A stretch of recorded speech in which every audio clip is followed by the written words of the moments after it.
안녕하세요. 이한희 목사입니다. 오늘 히브리서 10장 26절에서 39절 본문을 묵상하면서 제가 받은 은혜를 나누고자 합니다. 이 본문을 묵상하면서 저는 우리가 신앙에 있어서 멈추지 않고 전진해야만 하는 이유를 발견하게 되었습니다. 제가 목회를 하면서 많은 때때로 고민에 빠지는 부분이 있습니다. 분명히 기도해야만 한다라는 것을 확신하고 있기 때문에 성도들에게 생명을 걸고 기도해야 됩니다. 사활을 걸고 기도해야 됩니다. 그렇게 도전하고 기도의 자리를 끌어내죠. 정말 그 기도의 자리에 자신의 시간을 내어서 나와준 성도들을 볼 때에 얼마나 고맙고 정말 감사한지요. 그런데 때때로 그런 성도들의 모습을 볼 때 사회생활 열심히 감당하고 이제 저녁 시간에 이렇게 기도하고자 교회에 모였을 때에 정말 이렇게 지쳐있는 모습들, 많이 힘겨운 모습들 볼 때마다 저마다 저렇게 바쁘고 정말 힘든 사정들이 있는데 내가 과연 저들을 기도의 자리로 끌어내는 것이 맞는 것인가, 그런 질문을 던져볼 때가 있습니다. 내가 맹목적으로 저들을 기도를 시키는 것이 아니라 분명한 목적의식과 분명한 영적인 당위성을 가지고 저들을 끌어줘야 하는데, 과연 저들이 저렇게 지치고 그런 바쁜 일상 속에서도 기도의 자리로 나와야 되는 그 동기가 무엇인가, 명분이 무엇인가, 저는 그것을 제 스스로에게 묻곤 합니다. 내 자신에게 너는 왜 기도해야 되는가, 너는 왜 기도해야만 하는가 라는 그런 이유에 대해서 묻고 물을 때가 있습니다. 세 가지 이유에서 저는 기도해야만 한다라는 사실을 발견하게 됩니다. 첫째는 믿음을 지켜내야 하기 때문인 것입니다. 기도의 불씨가 꺼지면 인간은 얼마나 빨리 세속화되는지요. 기도의 불씨를, 내 안에 있는 그런 신앙의 불씨, 기도의 불씨를 꺼트리기는 쉬워도 다시 살려내는 것은 여간 어렵지 않습니다. 자기가 주인의식을 가지고 목회를 해본 분들이라면 10분 이해할 수 있으리라고 저는 생각이 됩니다. 목회 현장에 있어 보면 여러분, 이 교회에 기도에 헌신된 백성들의 그런 기도의 불이 살아있을 때와 잠시라도 그 불이 꺼져 있을 때 그 영적인 그 온도의 차이, 기온의 차이가 얼마나 정말 심하게 나는지 몰라요. 특별히 제가 휴가철에도 비록 몸은 교회에서 떨어져 있지만 그곳에도 기도의 불을 끄지 않는 이유, 그리고 이곳에 오면 부랴부랴 정말 어떻게 해서든 다시 기도의 자리를 빨리 회복하는 이유, 제가 말씀드렸듯이 제가 지난주 월요일날 눈 수술을 받았는데 눈에 이제 가스를 주입한 상태였기 때문에 계속해서 엎드려 있고 땅 밑을 바라보고 있어야 그 가스가 이제 안구 뒤쪽으로 이렇게 올라가면서 이렇게 구멍이 났던 부분을 이렇게 메꿔 줄 수 있다고 합니다. 근데 마음은 집에서 쉬고 싶은데 쉴 수가 없는 거예요.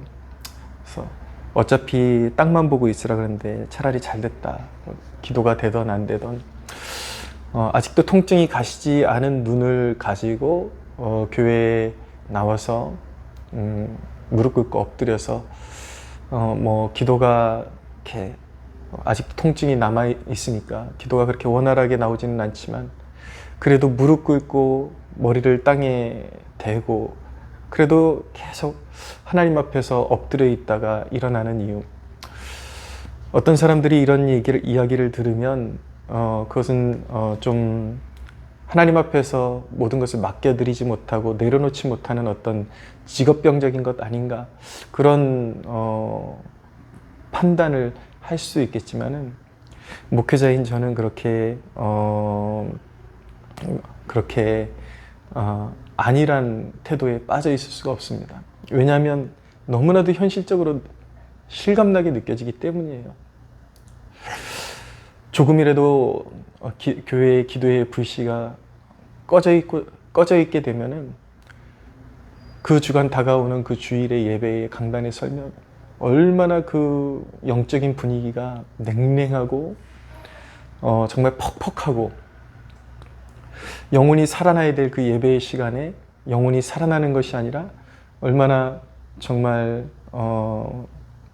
냉랭한 시간을 보내야 하는지, 교회라는 곳이 정말 하나님의 은혜 없이는 세워질 수 없는 것이고, 하나님의 임재 없이는 세워질 수 없는 것이고, 누군가가 기도에 미랄이 되지 않는다면 교회는 그렇게 쉽게 일어서지지 않는다라는 것을, 그리고 성도들이 결코 쉽게 은혜 받을 수 없다라는 것을 알게 됩니다. 물론 이것이 하나님의 은혜를 내 힘으로 조장할 수 있다라는 뜻은 아닙니다. 하나님은 우리의 기도에 그런 헌신을 받기를 원하시고, 우리 기도를 제물 삼아서 하나님은 그 기도의 향기를 흠양하시고, 하나님은 하나님의 교회 중에 임하시고 하늘의 복을 내리시는 것이죠. 구약 성경에 보면 항상 그 촛대가 꺼지지 않게, 그리고 향이 항상 하나님 앞에 올라가도록 그렇게 하나님께서 명하고 계시지 않습니까? 기도의 불이 꺼지는 순간 얼마나 우리의 영적인 상태가 비참해지고 냉랭해지는지를 알기 때문에 저는 한순간도 기도를 쉴 수가 없는 것입니다.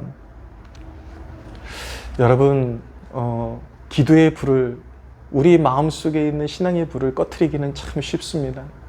그러나 우리의 그런 마음이 냉랭해지는 순간 그것이, 여러분들 폐가를 보셨습니까?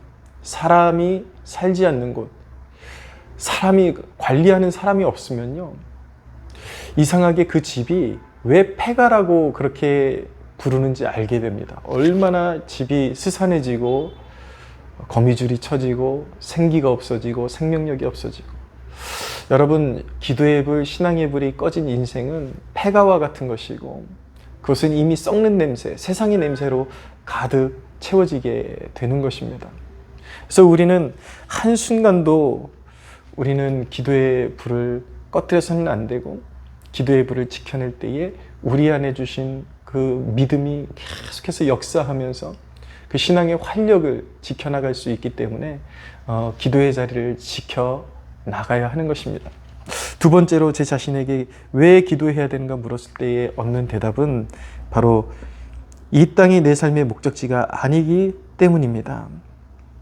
기도하지 않는 상태에서 환난을 만나면 신앙이라는 것이 더 이상 무익하게 느껴지기까지 합니다. 기도하지 않을 때에, 신앙의 불이 꺼져갈 때에, 그 신앙의 불을 지켜내지 못할 때에 환난을 만나거나 어려운 일을 만나면 신앙이라는 것이 나를 지켜주는 그런 요소가 아니라 내 인생의 무거운 짐으로 느껴지고 구차한 것으로 느껴지기 때문에 그것을 팽개치고 놓아버리고 싶게 되는 것이죠. 그래서 아차하면, 기도의 불이 꺼지고 나면 조금 어려운 일이 생기면 금세 믿음의 길에서 돌아서게 되는 것입니다. 내 안에 신앙의 불이 꺼지게 되면, 기도의 불이 꺼지게 되면 인생의 목적지 설정이 금세 바뀌게 됩니다. 나도 모르는 사이에, 내가 인식하지도 못하는 사이에 저 본향, 영원한 본향을 향해서 달려가는 인생이 아니라 이 땅을 위해서 하루 밥벌이에서 살기에 급급한 인생으로 이 땅의 것을 모으고 이 땅에서 안주하기를 원하는 그런 삶의 목적으로 바뀌어 버리게 되는 것이죠. 오직 기도로만 우리의 역경을 이길 수 있게 되고 영원한 나라를 위해 살 수 있게 되는 것입니다. 히브리서 10장 34절 말씀에 이런 말씀이 있습니다. 더 낮고 영구한 소유가 있는 줄 알미라. 더 낮고 영구한 소유가 있는 줄 알미라. 우리가 어떤 환난을 당해도 기도함으로 이겨내고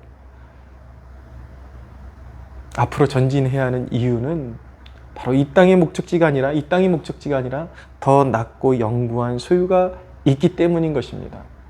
오직 기도함으로, 신앙의 불씨를 지켜낼 때만이 그 영구한 목적지를 한순간도 시야에서 잃어버리지 않고 따라갈 수 있는 힘을 얻게 되는 것이고, 성령의 도우심으로 말미암아 그곳으로 나아갈 수 있는 추진력을 얻을 수 있게 되는 것입니다. 그러므로 저는 한순간도 기도의 자리를 떠날 수 없는 것입니다.